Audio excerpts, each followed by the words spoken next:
नमस्कार मंडळी, कसे आहात तुम्ही सर्व। मी कांचन राठोड तुमचं स्वागत करते माझ्या यूट्यूबच्या चॅनलवर।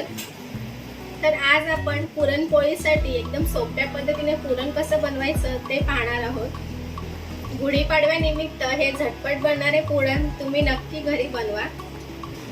त्यासाठी आपल्याला कोणकोणते साहित्य लागणार आहे ते आता आपण पाहूया। त्यासाठी आपण घेतलेले आहे ही पाव किलो चण्याची डाळ, पाव किलो गूळ, अर्धा चमचा वेलची पूड आणि चवीपुरते मीठ। आता आपण साहित्य पाहून झालेले आहे। त्यानंतर आता आपण कृती पाहूया। ही जी आपण चण्याची डाळ घेतलेली आहे ती एका बाउलमध्ये काढून आपण स्वच्छ धुवून घ्यायची आहे। अशा पद्धतीने आपण ही डाळ धुवून घेतलेली आहे। 2-3 पाण्याने स्वच्छ डाळ धुवून घ्यायची आहे। आता आपण डाळ स्वच्छ धुवून घेतली आहे आणि आपण 1 ग्लास डाळ घेतली होती, त्यासाठी आपल्याला आता 2.5 ग्लास पाणी घालायचं आहे। तर मी 2.5 ग्लास पाणी घालून घेतलेलं आहे याच्यात। आता हे आपल्याला कुकरला लावायचं आहे। तर आता आपण कुकर तापत ठेवलेला आहे। आता हे आपल्याला कुकरला लावायचं आहे। डाळ घालून झाल्यानंतर आपल्याला याच्यामध्ये चवीपुरते मीठ टाकायचे आहे।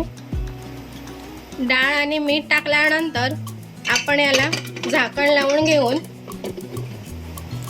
आता झाकण लावून आपल्याला याच्या 5-6 शिट्ट्या काढून घ्यायच्या आहेत। अशा प्रकारे आपल्या 5 शिट्ट्या काढून झालेल्या आहेत। आता गॅस बंद करून आपण कुकर थंड होऊ देऊया। आता पाहू शकता तुम्ही आपली डाळ एकदम छान व्यवस्थित शिजलेली आहे।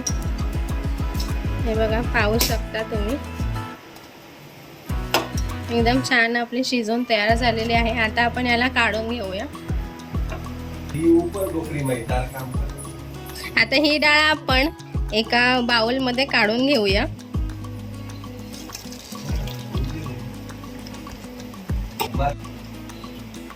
पाहू शकता आपली डाळ बघा किती छान एकदम मस्त शिजलेली आहे।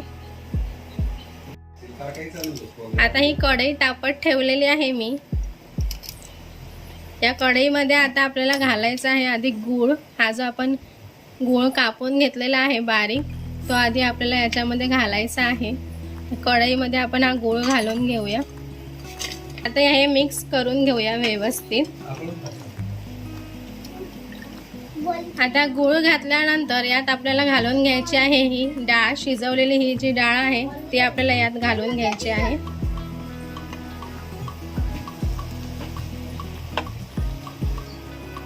आता हे जे वेलची पूड घेतली होती आपण यात घालून घ्यायचं आहे आणि नीट व्यवस्थित मिक्स करून घ्यायचं आहे। आता पाहू शकता तुम्ही आपलं पुरण एकदम परफेक्ट तयार झालेलं आहे। पुरण आपलं परफेक्ट झालं आहे की नाही हे पाहण्यासाठी असा पुरणामध्ये आपण चमचा असा उभा करून बघायचा। चमचा असा व्यवस्थित असा उभा राहिला म्हणजे समजायचं आता आपलं पुरण परफेक्ट तयार झालेलं आहे।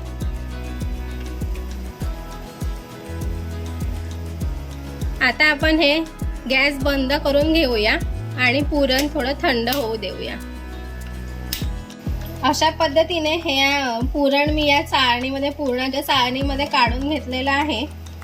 एखाद्या वाटीच्या सहाय्याने आपल्याला हे पुरण असं बारीक करून घ्यायचं आहे। अशा पद्धतीने पुरण सर्व बारीक करून घ्यायचं आहे।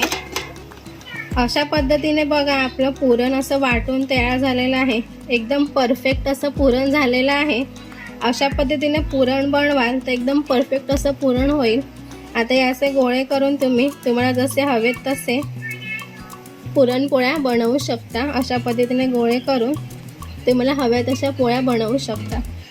आता पुरण बनवण्याचं टेन्शन संपलेलं आहे। अशा पद्धतीने आज रेसिपी सांगितल्यानुसार पुरण बनवा, अगदी तुमचं परफेक्ट पुरण बनेल।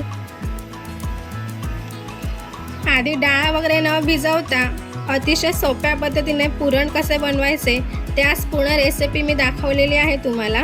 अशा पद्धतीनेच गुढीपाडव्याला पुरणपोळ्या बनवा आणि पुरणपोळ्या बनवल्या की कॉमेंटमध्ये नक्की मला सांगा।